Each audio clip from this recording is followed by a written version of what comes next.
Olá, meus amigos, estamos de volta com mais um programa do nosso canal Me Fala. O Me Fala é um espaço alternativo, um espaço democrático, trazendo entretenimento, informação, conhecimento, crianças, jovens e adultos. É o local, é o momento onde nós destacamos pessoas que vêm fazendo efetivamente a diferença na nossa sociedade. Então, vamos conferir o programa de hoje.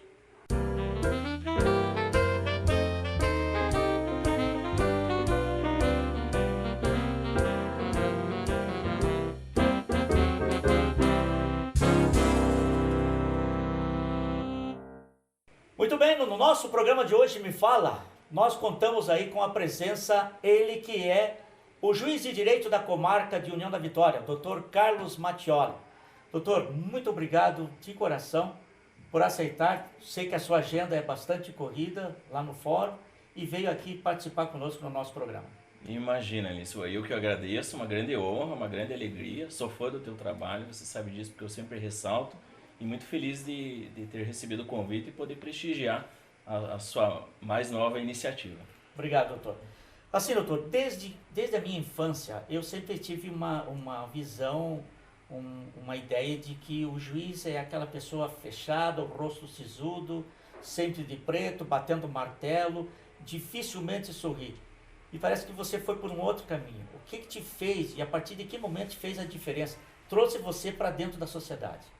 É importante dizer isso, que esse judiciário, este juiz ainda existe, né? O juiz sisudo, o carrancudo, que muitas vezes isso se configura pelo encastelamento dentro de um prédio de fórum, num gabinete fechado, sala de audiência, gabinete, ar-condicionado, poucas pessoas têm acesso, às vezes ninguém nem sabe exatamente quem é, só vê saindo e entrando e por aí vai. Essa figura é bem comum ainda, ela persiste em tribunais de justiça, muitas vezes é o perfil de alguns desembargadores, né?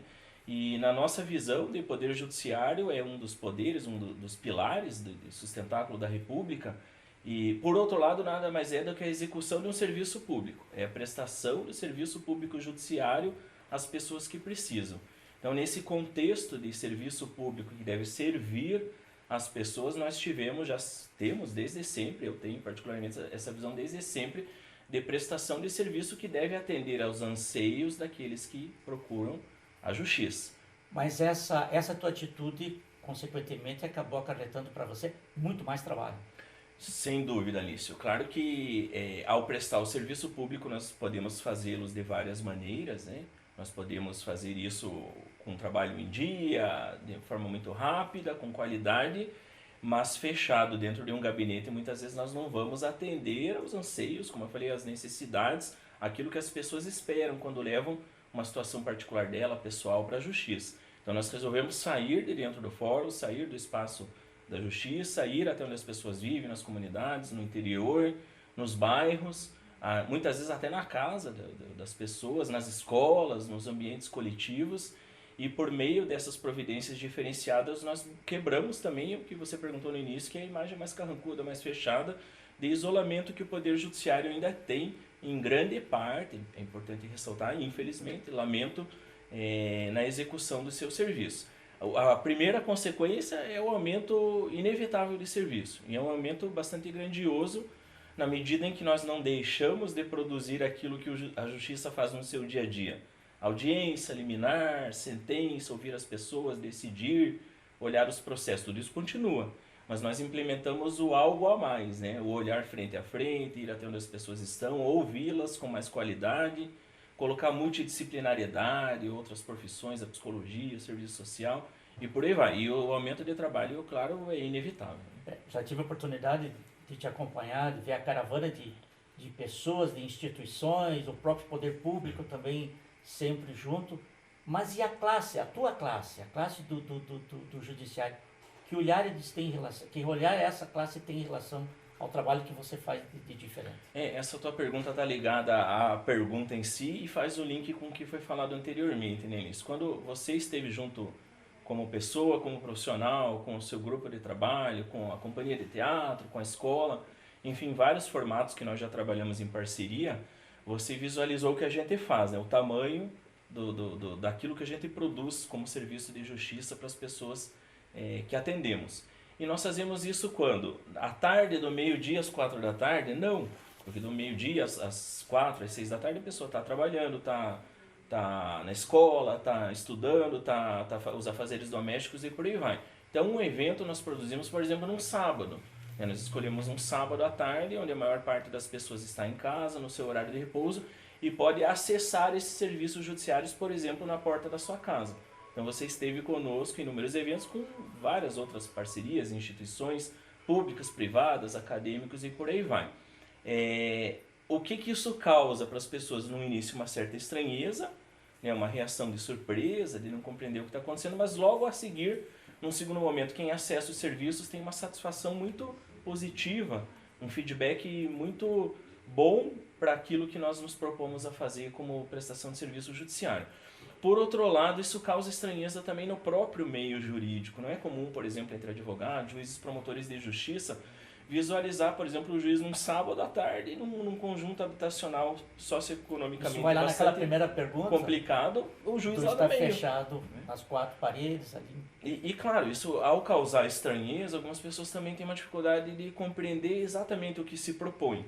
E quem não conhece tem o risco de atribuir conceitos não exatamente positivos para aquilo que é feito, né?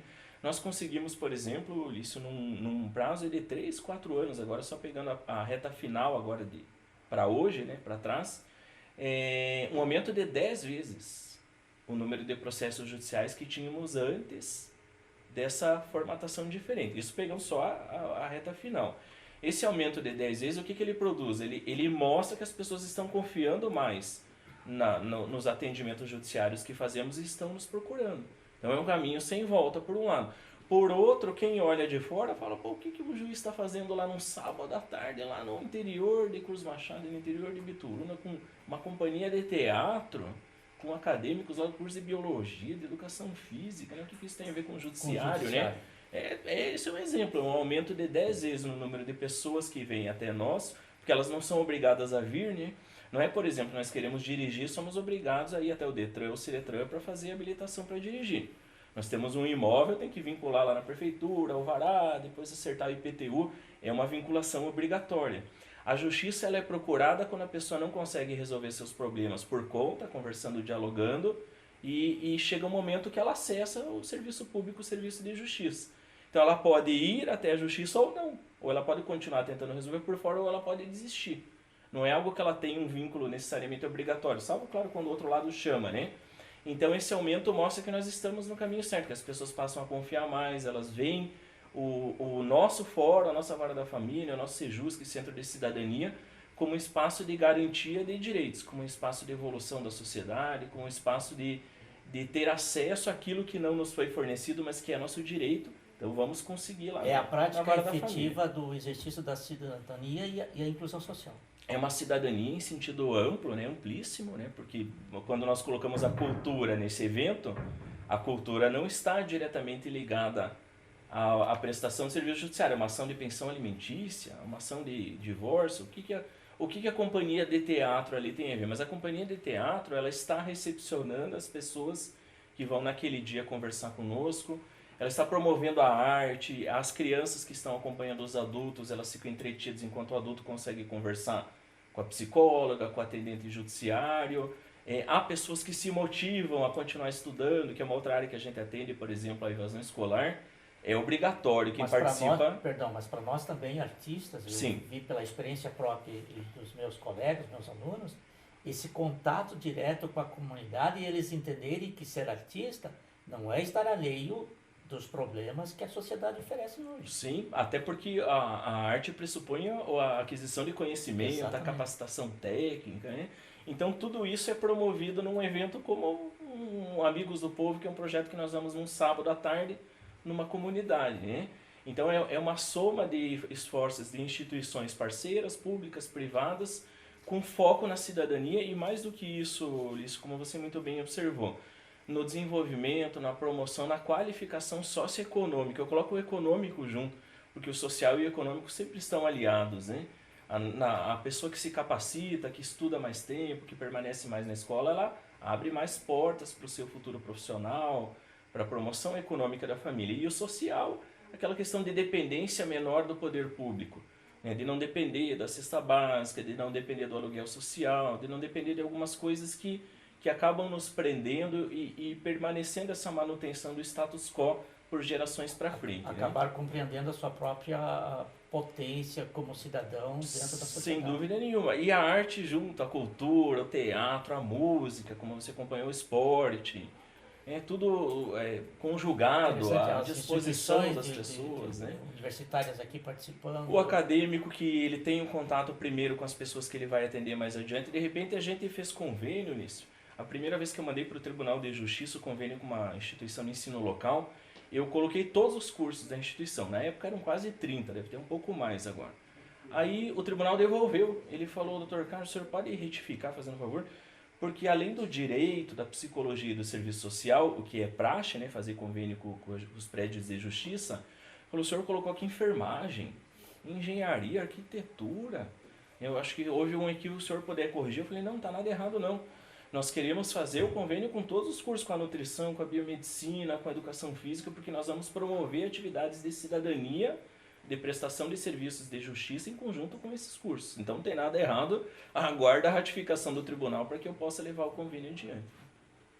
Esse projeto que você está desenvolvendo aqui em União Vitória e outros municípios da região da Ansupar, já está sendo conhecido em outros estados, a nível de país também? O legal de ir para fora, de levar as nossas ideias, de multiplicar o conhecimento, o marketing institucional, ele tem vários sentidos, né? É o sentido da transparência que o serviço público deve promover, isso está no nosso regramento, na nossa Constituição. No sentido de prestação de contas, nós estamos prestando contas de como estamos gastando o dinheiro do contribuinte, porque o poder público ele é a soma dos impostos arrecadados e por aí vai. Mas mais do que isso, uma das nossas metas é sempre motivar as pessoas, motivar as instituições. Então nós já fomos, por exemplo, para o Espírito Santo, já fomos para Santa Catarina, já fomos para Tocantins, já fomos para vários outros estados brasileiros, para outras comarcas paranenses inúmeras, comarcas vizinhas, mais distantes. A gente estivemos semana passada num evento online com Rebouças, né? Então quem conhece o nosso trabalho e nos, entre aspas, copia, isso é muito gratificante no sentido de transformar um judiciário que ele pouco funciona da maneira tradicional. Isso está lá no começo do programa, na tua pergunta: por que isso? Porque você é um juiz um pouco diferente daquele que é o que nós estamos acostumados a ver, ou bastante diferente. Porque no formato tradicional a justiça não funciona. As pessoas vão recorrendo, elas continuam descumprindo a decisão judicial depois que o processo acaba. Aí precisa entrar com outro processo para cobrar, para fazer execução. É um termo, né? Execução, né? É uma cobrança da decisão que o judiciário já tinha dado. Então justifica, né, essa cultura de que a justiça é morosa dentro do país? Ah, sem dúvida. Né? Isso nós devemos reconhecer, primeiro olhar para o nosso interior, como pessoa, mas especialmente também no caso do serviço público como instituição, né? O judiciário ele demora demais, ele é frio, ele é encastelado mesmo, né? Fica lá com um muro alto que ninguém consegue atravessar e acessar. Ele tem uma linguagem rebuscada que quem tem um conhecimento grande em outras áreas do conhecimento humano, por vezes dá aquela balançada com termos jurídicos, latim, algumas coisas que não precisaria mais no dia de hoje. Ele é frio, né, como eu falei, então as pessoas quando vão num prédio de justiça é um ambiente naturalmente frio, ele é muito solene, a solenidade é necessária, né? Se nós vamos lá no hospital, se chegar lá tá todo mundo de amarelo, de azul, de vermelho, de havaianas, com o cabelo solto, onde está ali a segurança que nós vamos sentir, os cuidados médicos de saúde? Então no prédio de justiça, no momento de uma audiência, alguns atos são um pouco mais solenes. São necessários. Mas o que nós não precisamos é que essa solenidade extrapole o ato em si da audiência, por exemplo. Nada impede que eu vá até onde as pessoas vivem, converse com elas frente a frente. E claro que eu vou cuidar com a parcialidade, né, com a imparcialidade, para não cometer a parcialidade. Mas ao ouvir as pessoas frente a frente, olho no olho, de repente aquela pessoa que descumpriria um ato judicial, um exemplo, né, para o público que acompanha, um processo de pensão alimentícia. A mãe mora com o filho e o pai mora em outra residência. Aí o pai não está ajudando na criação do filho, então se procura justiça. Aí tem toda uma sequência de atos judiciais que culmina com uma sentença que eu digo: tem que pagar a pensão, o valor é esse, um salário mínimo, por exemplo, ou 30% do salário mínimo, enfim, dependendo do valor. Aí o pai não cumpre. Aí a criança tem o direito que foi reconhecido pela justiça e o pai continua sem cumprir. Aí precisa começar com outro processo para ameaçar o pai de prisão, para ver se aquele pagamento sai, buscar bens, né?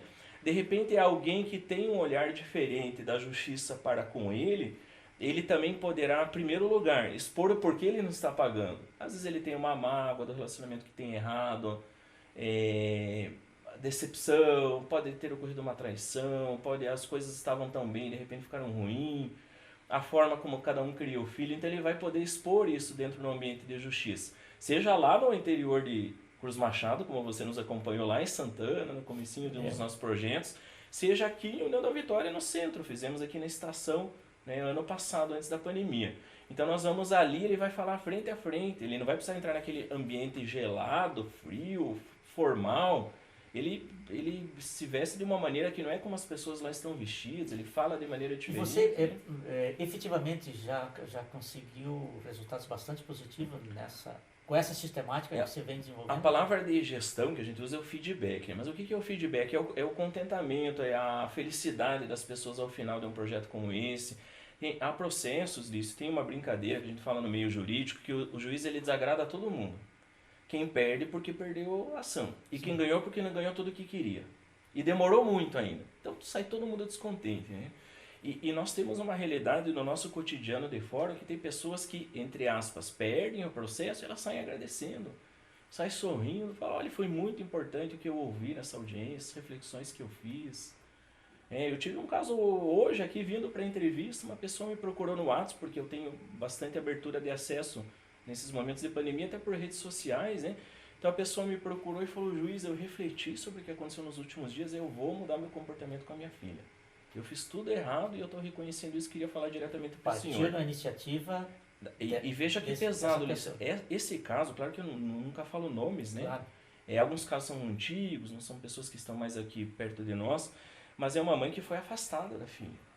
E de repente ela está reconhecendo isso e naturalmente ela vai conseguir reverter esse processo de afastamento pela reflexão que ela fez, um eventual prejuízo ali que foi constatado em relação à relação dela com a filha. Então são questões muito sensíveis, isso acontece todos os dias, isso é impressionante. As pessoas por vezes vão ao fórum exclusivamente para agradecer, dizer muito obrigado, que a vida mudou completamente depois que passaram pelo nosso atendimento, que as portas se abriram, que a reflexão que foi feita com o vizinho, com a mãe, com o filho, com o pai, com o irmão, mudou completamente. Isso para nós é uma demonstração de sucesso das práticas que implementamos, né? Tem demonstrações numéricas, né? Sim. Te dou um rapidíssimo exemplo. Nós atendemos adolescentes evadidos e atendemos adolescentes que cometem crimes. São duas demandas que toda hora tem atendimento no fórum.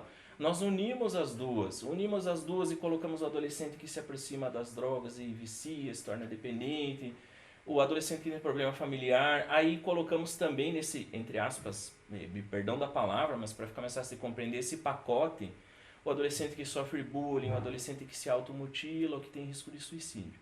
E nós vamos atender isso independente do processo, porque o processo judicial é um papel. É uma pilha de papel que hoje está dentro de um computador, mas não deixa de ser um monte de documento, de palavras, às vezes de números. E nós vamos conversar com esse adolescente, vamos ouvi-lo, ele vai ter um ambiente de conforto, respeitoso, com sigilo. E o que aconteceu? Qual que é o resultado disso? Diminuiu a evasão escolar.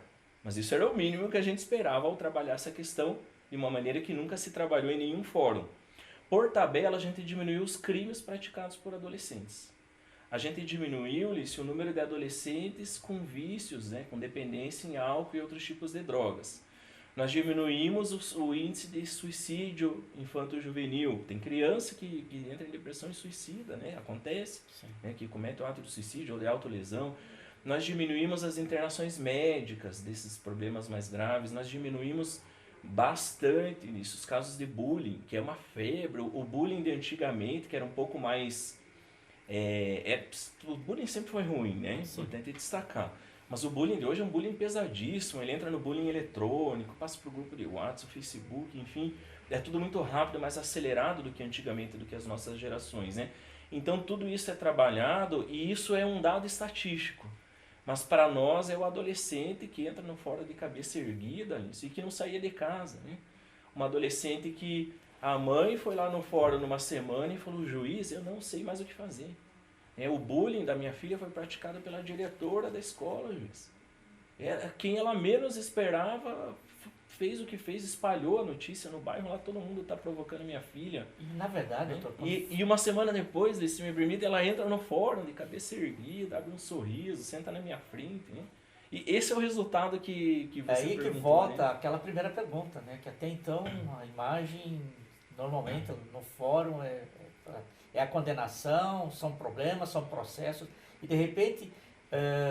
não só a juventude, mas as famílias, homens, mulheres, a sociedade em si se sente protegida nesse aspecto. Quando tem essa atitude de você quebrar esse paradigma normal da atuação do Ministério Público nesse sentido. É interessante, né, isso. Às vezes a pessoa entra com o processo de separação, que a gente fala divórcio, é o termo da lei atual.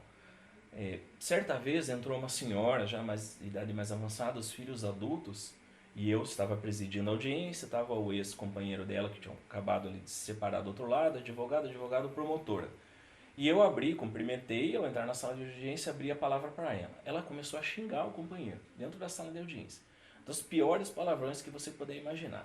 Era de vagabundo, e daí para pior, coisas horrorosas, foi pesando. O advogado tentou 2 vezes colocar a mão no braço dela, e ela estava no mundo dela ali de xingamentos.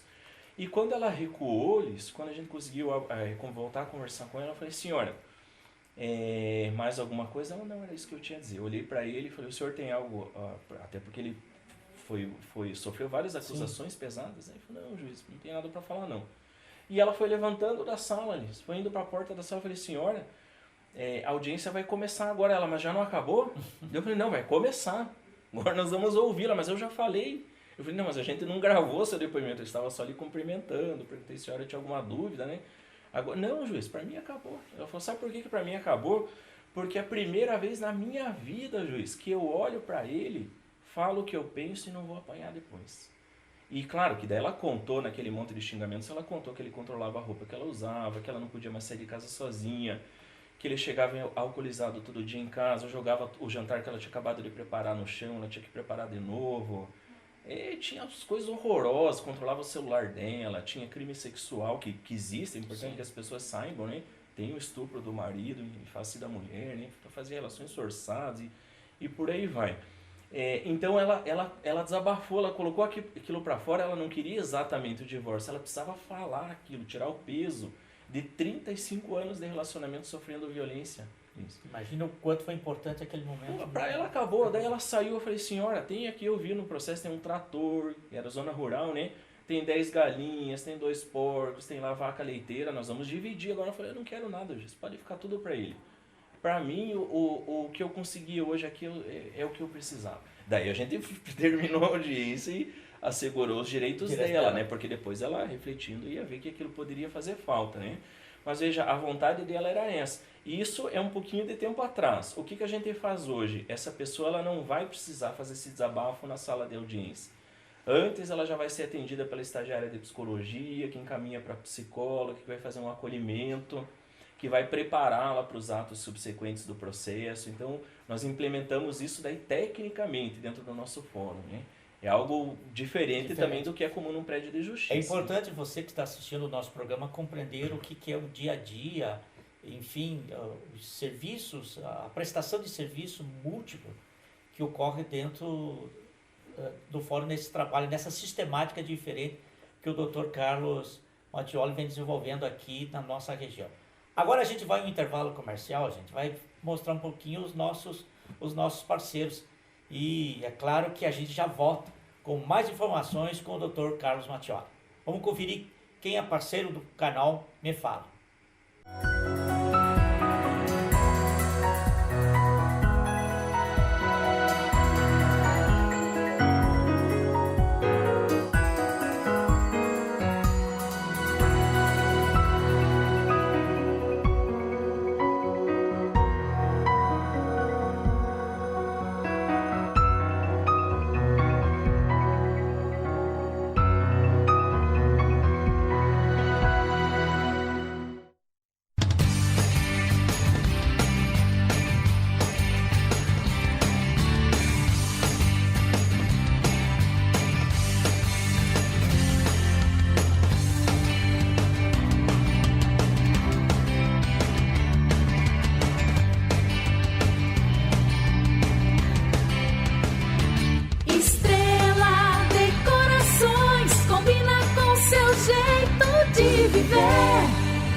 bem, estamos de volta com o nosso canal Me Fala, hoje contando com a presença do Dr. Carlos Mattioli, juiz de direito da comarca de União da Vitória. União da Vitória, para quem não sabe, faz parte do Vale do Iguaçu, faz parte das Enchentes do Iguaçu, Porto União da Vitória, na região sul do Paraná. Dr. Carlos, a pandemia não só mexeu com a nossa região, mas com o mundo inteiro. Consequentemente, também trouxe consequências para o trabalho de vocês lá no fórum. Transformou completamente isso. Nós fomos para o digital, audiências virtuais, videoconferência, atendimento remoto e por aí vai. Mas nós, no nosso perfil, no nosso formato de atendimento de cidadania, de respeito às pessoas, nós aproveitamos a pandemia para criar projetos ligados ao acolhimento de pessoas que não estão bem. Nós detectamos dentro da nossa própria equipe, dentro dos nossos parceiros, muita gente que passou por mais ou menos influência de tudo que ocorreu, o isolamento, a distância dos parentes, o risco de perder o trabalho, a redução de salário, a própria situação de ficar fechado ou próximo demais de pessoas que via de vez em quando, uma vez por dia, dentro de casa. Acho que todo mundo tem que se reinventar. Né? E ao detectar isso nós fizemos, claro, um trabalho de gestão interno dentro da Vara da Família do Sejusc, mas nós replicamos isso para abrir ao público.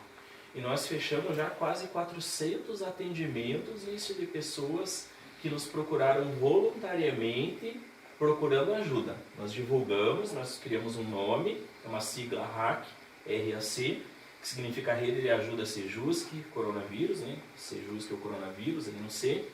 E nós promovemos o atendimento remoto. Foi feito atendimento pelo Facebook, pelo Instagram, pelo WhatsApp, por SMS, que apareceu de tudo isso.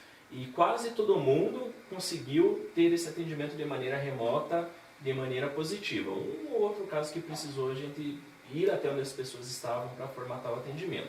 É um atendimento no formato de primeiros socorros psicológicos, para que a pessoa tenha um pouco de pé no chão, ela tenha um reequilíbrio inicial, consiga respirar e adiante, ou ela segue numa boa, como se diz de boa, como dizem os adolescentes no fórum, ou de repente ela vai se sentir mais bem preparada para procurar a ajuda de um profissional se for preciso. E nós continuamos acompanhando-a nesses casos em que ela vai adiante.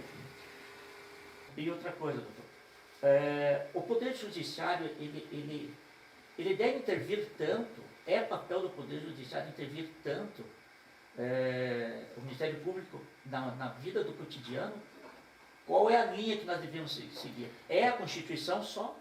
É o Poder Judiciário, né, Lício? Veja, o nosso trabalho, nós vamos muito além do que a Justiça faz normalmente.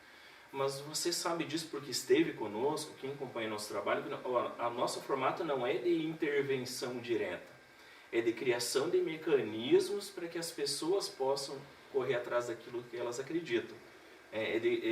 Aquela velha história de não dar a comida, mas ensinar a pescar e por aí vai. Então a nossa promoção não é uma promoção social, é uma promoção de cidadania.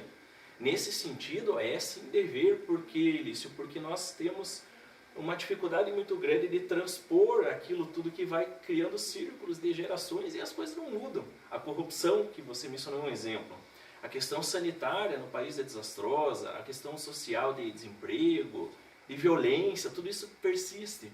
Então a nossa visão é de intervenção como diminuição das hipossuficiências, das grandes dificuldades, dos grandes entraves. Isso nós podemos, e a meu ver, por receber dinheiro público, é um dever nosso contribuir para a melhora da sociedade. Doutor, finalizando, você acredita numa mudança, numa transformação social no nosso país? Por quê? Sem dúvida, Alício. Quando a sociedade se une por meio das pessoas, especialmente, não apenas de seus representantes políticos, mas pode haver uma participação maior do representante político, mas quando as instituições, as pessoas se dão as mãos, imbuídos de preceitos humanísticos, com olhar de empatia, de humanidade, de alteridade, de respeito e de compaixão, é possível sim transformar uma sociedade num mundo melhor para se viver, não tenho dúvida nenhuma disso. Doutor, muito obrigado pela sua participação, mais uma vez, muito agradecido mesmo por deixar os seus afazeres para vir participar do nosso canal, que está começando nesse desafio aí, e a gente fica muito feliz com a tua presença. Imagina, Alice, é uma grande honra, como eu falei no início, eu estou muito contente de participar, sempre que possível vou ouvir, vou dar um jeito, vou mudar a agenda, sou fã do teu trabalho, mais ainda, né, mais uma iniciativa agora, que vamos prestigiar, caminhamos juntos para frente na transformação do mundo, para o mundo de hoje para um mundo melhor e adiante. diferente. E você que acompanhou o nosso canal, continue divulgando, compartilhando, se inscrevendo, também deixando seus comentários e dizer assim, o Me Fala veio para trazer entretenimento, informação, conhecimento para crianças, jovens e adultos. Até o próximo programa.